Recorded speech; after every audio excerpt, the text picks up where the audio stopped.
एसएसटीपी classes में स्वागत है बच्चों। आज हम सभी जो है कक्षा 10 का हमारी अर्थव्यवस्था का भाग 2 पढ़ेंगे। ऑब्जेक्टिव अर्थात इकोनॉमिक्स विषय का जो है लेसन 1 से 3 तक के सभी पाठ्यक्रम के ऑब्जेक्टिव आपको बताए जाएंगे, जो हमेशा के लिए बहुत ही इम्पोर्टेंट है। तो चलो बच्चों शुरू करते हैं महत्वपूर्ण ऑब्जेक्टिव पाठ्य पुस्तक के। और देखने के पहले हमारा चैनल ज़रूर सब्सक्राइब करें। तो शुरू करते हैं पहला लेसन का ऑब्जेक्टिव। पहला प्रश्न है, निम्न को प्राथमिक क्षेत्र कहा जाता है? सेवा क्षेत्र, कृषि क्षेत्र, औद्योगिक क्षेत्र, इनमें से कोई नहीं।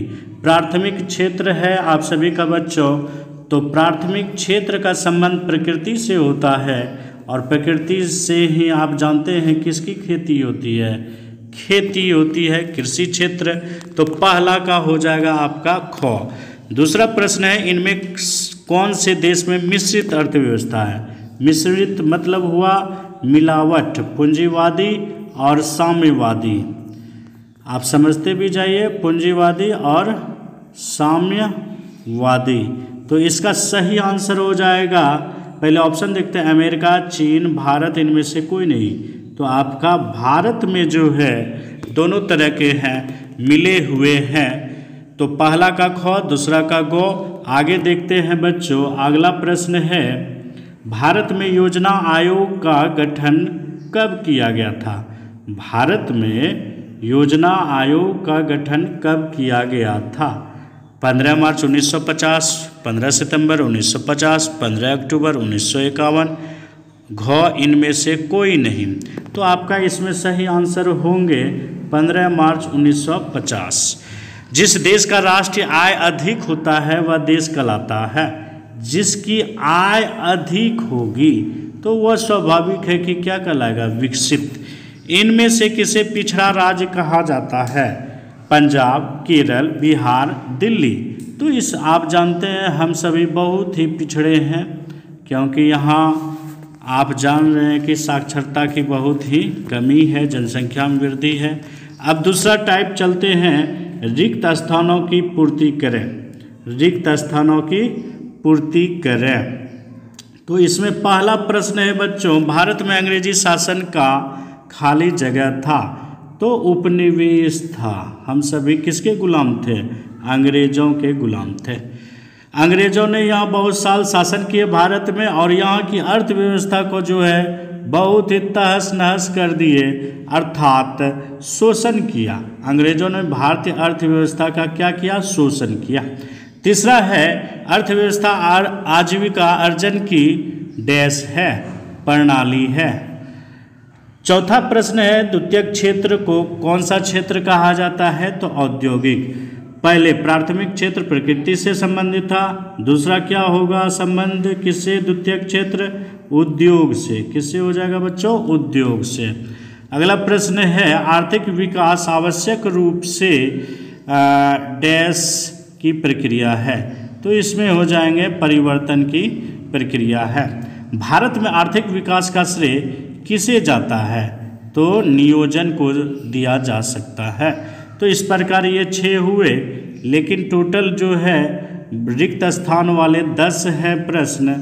आप चलते हैं अगला प्रश्न, 7वां प्रश्न है आपका, आर्थिक विकास की माप करने के लिए प्रति व्यक्ति आय को सबसे उचित सूचकांक माना जाता है।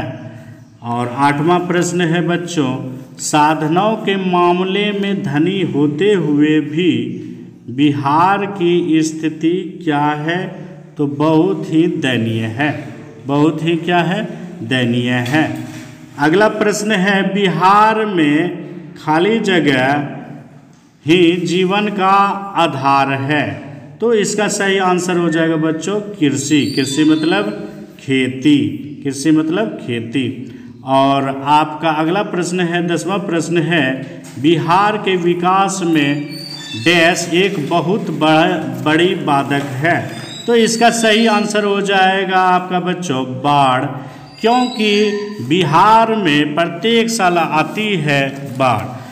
बिहारों में प्रत्येक साल आवे छे बाढ़ आ गरीब गुरबा खाए छे मार। अगला दूसरा लेसन चलते हैं बच्चों। चलिए शुरू करते हैं दूसरे लेसन का महत्वपूर्ण ऑब्जेक्टिव। पाठ्य पुस्तक के सन 2008 से 9 के अनुसार भारत की औसत प्रति व्यक्ति आय है 22,553, 25,449, 6,610, 54,850। तो इसका सही आंसर होगा बच्चों 25,494 रुपये। दूसरा प्रश्न है, भारत में वित्तीय वर्ष कहा जा सकता है? क 1 जनवरी से 31 दिसंबर तक, ख 1 जुलाई से 30 जून तक, ग 1 अप्रैल से 31 मार्च तक, घ 1 सितंबर से 31 अगस्त तक।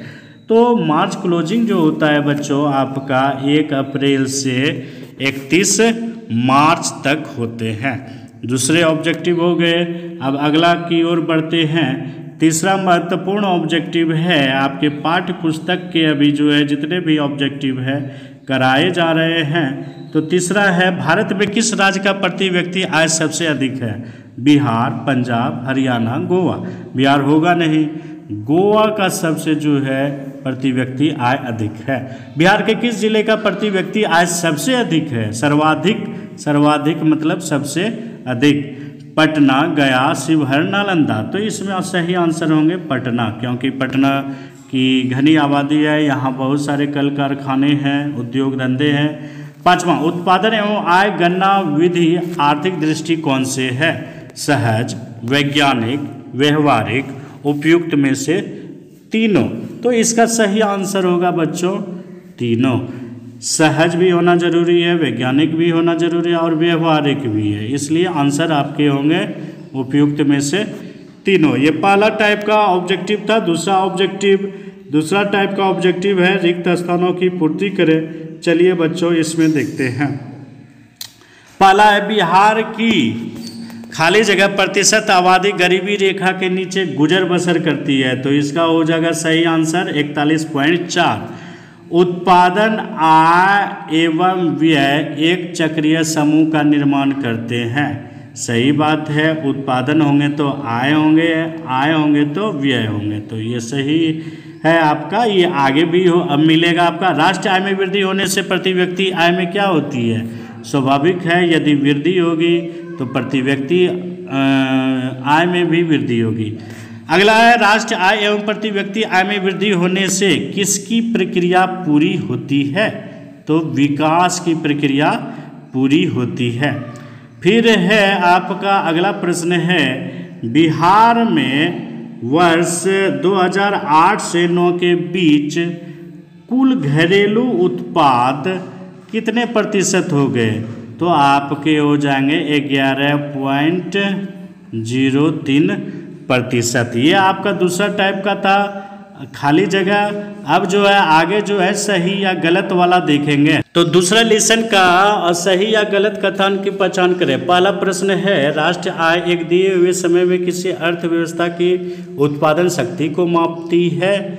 तो ये आपके एकदम बिल्कुल सही हो जाएंगे। चलिए अगला देखते हैं। अगला प्रश्न है, ये आपके सही हो जाएंगे।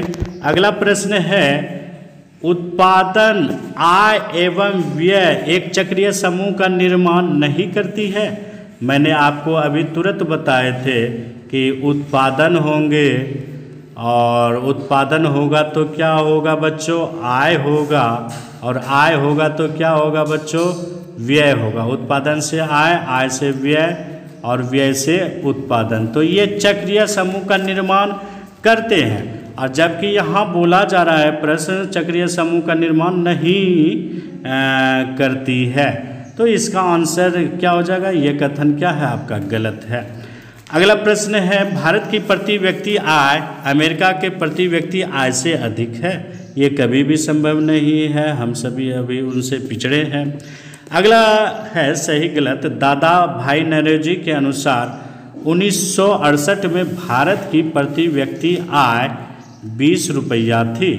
क्या ये कथन सही है या गलत है? तो ये कथन जो है आपका सही होंगे, क्योंकि दादा भाई नौरोजी ने ही सबसे पहले अपने यहाँ इकोनॉमिक्स से संबंधित एक पुस्तक लिखे थे, पॉवर्टी एंड अन-ब्रिटिश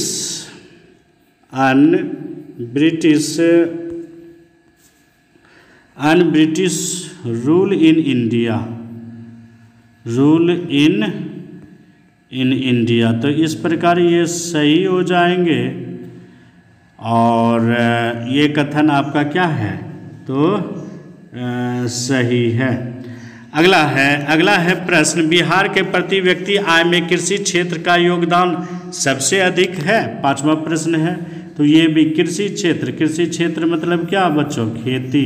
तो ये भी आपका कथन क्या हो जाएंगे, सही हो जाएंगे।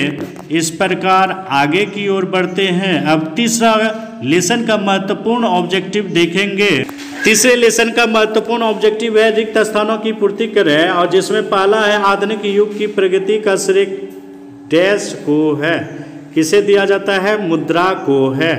अगला है, दूसरा है मुद्रा हमारी अर्थव्यवस्था की खाली जगह है, तो जीवन शक्ति है। अगला प्रश्न है, मुद्रा के विकास का इतिहास मानव सभ्यता के विकास का क्या है बच्चों, तो ये भी इतिहास है। ये 3 को देखें। अब आप जो है इसमें टोटल इसमें भी जो है 10 है, और 10 में जो है आपके चौथा प्रश्न है, एक वस्तु के बदले में दूसरे वस्तु के आदान प्रदान को डैश प्रणाली कहा जाता है, वस्तु विनिमय प्रणाली। आदान प्रदान मतलब लेन देन। जैसे कि आपके गांव में जो है गर्मी के मौसम में आते होंगे, आप भुट्टा के बदले आइसक्रीम पाते हैं, उसे ही वस्तु विनिमय प्रणाली कहते हैं। 5वां प्रश्न है, मुद्रा का आविष्कार मनुष्य की सबसे बड़ी क्या है बच्चों, उपलब्धि है।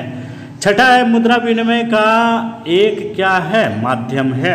7वां है, प्लास्टिक मुद्रा के चलते विनिमय का कार्य क्या हो गया है, सरल हो गया है।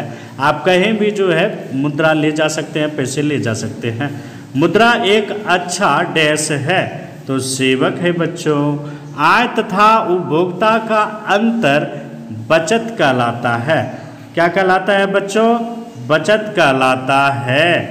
आय मतलब इनकम। उपभोग मतलब आपने जो है जितने भी वस्तुओं को जो है खर्च किए उसे उपभोग करते हैं। और बचत आपके खाते में जो है कितना बचा, तो I-C बराबर S। ये सूत्र भी कभी कभी पूछा जाता है बच्चों। अगला प्रश्न है, साख का मुख्य आधार क्या है, साख का मुख्य आधार क्या है, तो विश्वास है बच्चों।